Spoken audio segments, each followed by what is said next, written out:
Le temps semble suspendu à Londres où se déroulent les funérailles de la reine Elisabeth II ce lundi 19 septembre 2022.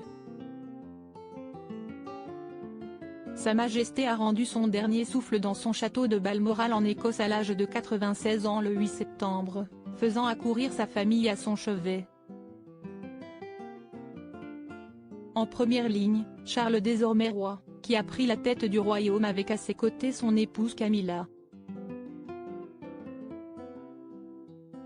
Une procession particulièrement poignante s'est déroulée en présence de la famille royale vers l'abbaye de Westminster, notamment les deux frères ennemis William et Harry.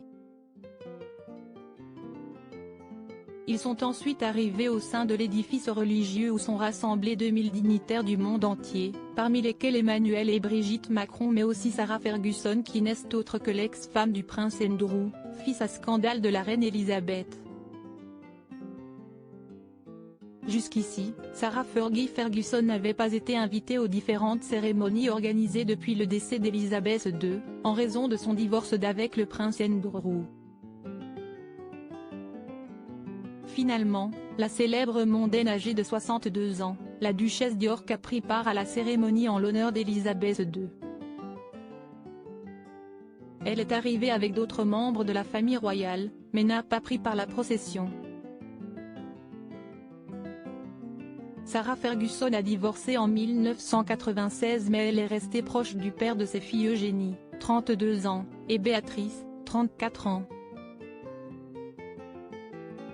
Elle a aussi souvent été vue en train de discuter avec la reine lors d'événements comme Ascot. Elle a décrit la reine comme un mentor et une femme qui a cru en elle.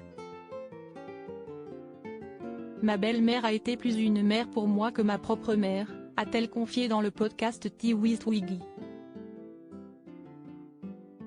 En effet, Fergie a été abandonnée par sa mère Suzanne Barrant quand elle était enfant, quand elle a refait sa vie en Argentine avec le joueur de polo Hector Barrant. Elle est morte en 1998 dans un accident de voiture. Je l'admire, a-t-elle ajouté, soulignant sa modernité, sa flexibilité, sa compréhension, sa générosité et sa capacité à pardonner. Pour moi, elle était une belle-mère incroyable et une amie. Je lui serai toujours reconnaissante pour sa bonté et pour être restée proche de moi-même après le divorce. Elle va me manquer plus que ce que les mots peuvent exprimer. Selon People Magazine, son ex le prince Andrew et elle vont adopter les deux derniers chiens de la reine, les fameux corgis. Si est-il qui les avait trouvés, pourquoi Andrew les offre en cadeau à Sa Majesté? Une mission de taille qu'elle partage avec Andrew, avec qui elle continue de vivre malgré la rupture, et le scandale, Epstein, qui lui a fait perdre ses fonctions royales. Le dernier voyage d'Elisabeth II, ses funérailles achèvent un deuil national marqué par une immense vague d'émotions collectives.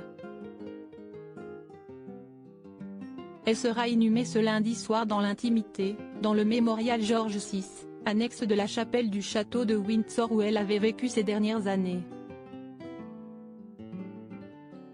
Elle reposera près de ses parents et du prince Philippe décédé en avril 2021. Ils étaient restés mariés 73 ans.